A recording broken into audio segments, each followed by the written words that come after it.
Chapter 2, Smash. Jessie was the first to come in from morning recess, because Mrs. Overton had said she could return to the classroom 5 minutes early to work on her newspaper.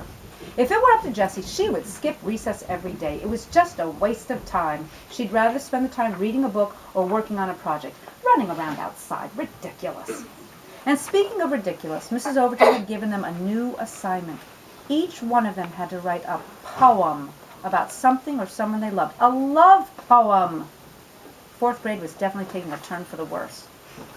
Jessie sat down at her desk and pulled out her reporter's notebook. It was the same kind of notebook her father used, long and thin, spiral-bound, hard-covered, with light blue lines running across each narrow page. Jessie moved her Valentine's shoebox to the corner of her desk. Then she tore out 4 pages from her reporter's notebook and spread them on the desk.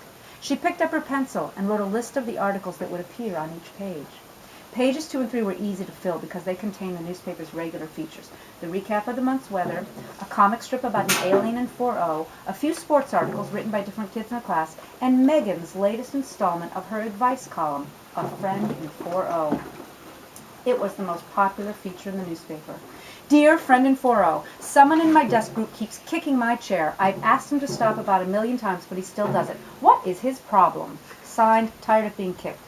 Dear Friend in 4-0, my mom packs snacks I hate. No one will trade with me. These snacks are so bad. I'm always hungry until lunch. Signed, Starving and Sad. Dear Friend in 4-0, I don't get fractions. Seriously, no matter how many times Mrs. Overton explains them to me, I just don't get them. Help me. Signed, the #1 enemy of fractions.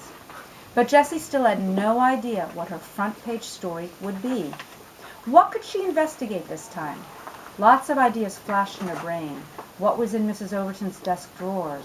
Were the cafeteria hot dogs really made of rubber? Why did the gym teacher leave in the middle of the school year? Who was responsible for the 2 fire alarms in January? And what made that funny smell down by the school boiler room? The principal said it was an outdated HVAC system that did a poor job of ventilating the school when it rained, but the boys claimed that the custodian had a dead body in there.